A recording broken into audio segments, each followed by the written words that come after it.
What's up, house groups? This week was Baptism Sunday, and it was a blast because we got to hear some great stories of how God is moving. Just love it. It was also week 3 of our Ecclesia series, where we've been talking about the earliest days of the church in the book of Acts. And I love the first few chapters of Acts because they give us a powerful picture of what happens when the Holy Spirit moves in and through his people, and what it looks like for us to do life and faith together in community and be the ecclesia that Jesus envisioned. That's kind of what the end of Acts chapter 2 is all about. After Peter's sermon at Pentecost, where thousands of people in Jerusalem repented and believed, the church was born. And Acts 2, 42 through 47 says they devoted themselves to the apostles' teaching and to fellowship, to the breaking of bread and to prayer. Everyone, like the whole city of Jerusalem, was filled with awe at the many wonders and signs performed by the apostles, and all the believers were together and they had everything in common. They sold property and possessions to give to anyone who had a need, and every day they continued to meet together in the temple courts. They broke bread in their homes and ate together with glad and sincere hearts, praising God and enjoying the favor of all the people, and the Lord added to their number daily those who were being saved. That is such a cool description of a group of people who are committed to God and to one another and to the mission they'd been given. And I think it provides us with kind of like a roadmap of how we can live out God's vision for being a community of faith. Specifically, there are 3 things in these verses that define the church in its earliest days that probably ought to define Revision as well. They were all in, they were united, and they were outward focused. Verse 42 says they devoted themselves to the apostles' teaching and to fellowship, to the breaking of bread and to prayer. And the word devoted there is this long Greek word. It's an active participle that literally means they were like continually devoting themselves. Like all the time, regularly, repeatedly committed to doing all this stuff. And I think in the USA today, it's pretty easy to be a cultural Christian. Not super devoted, certainly not repeatedly devoted.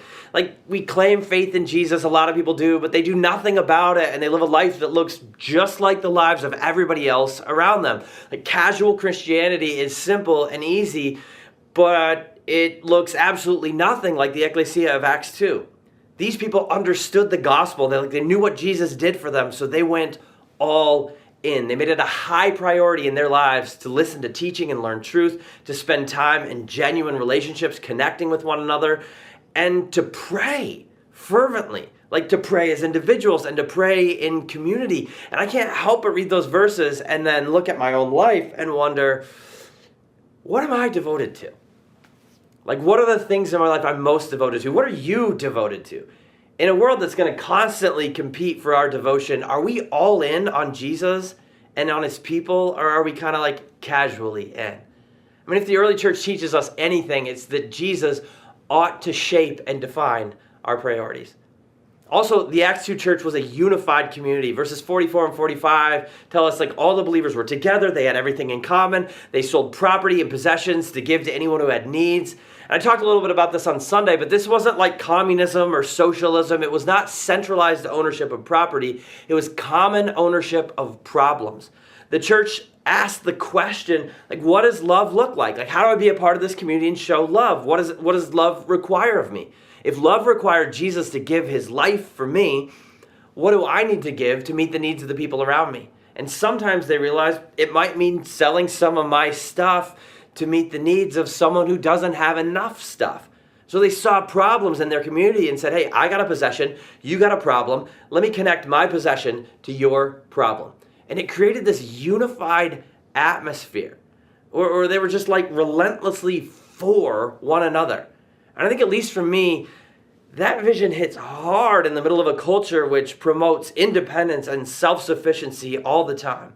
We don't always live like they did back then, but we got to understand their culture didn't promote this idea of living in community like that either. It was the Holy Spirit alive in them that caused them to do this, because God designed his church to function as a unified community, full of love for one another and willing to do life together.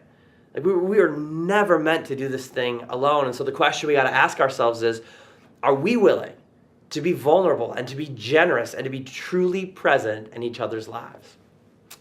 And then last but not least, the very end of chapter 2 describes a church that was so joyful and attractive that outsiders wanted to be a part of it.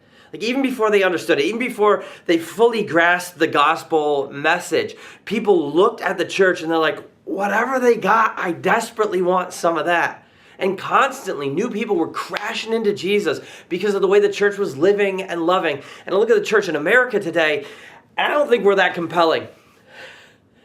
Like we're meant to be places of love, joy, and authenticity that cause people to look at us and see us truly living out faith and want some of what we have. And too often churches in America are just these things that meet in buildings and take nothing out to their everyday lives. And then a watching world isn't super compelled. But God built his ecclesia in a way that folks were supposed to be inevitably drawn to the hope we have. And so it matters, you guys, that we live it and that we actively and purposefully share our hope and invite people in, that we don't just settle for letting the church be an exclusive club with people who are already in, people we already like, but instead that we go and chase down the lost and the broken so someday it can be said of us, like it was of the early church, the Lord was adding to their number daily those who were being saved. And it's not easy to do that. It's not always comfortable, but it's what the ecclesia was meant to be. Jesus dreamed it up as this all-in, unified, outward-focused community moving toward the mission of making his love known in our dark and desperate world.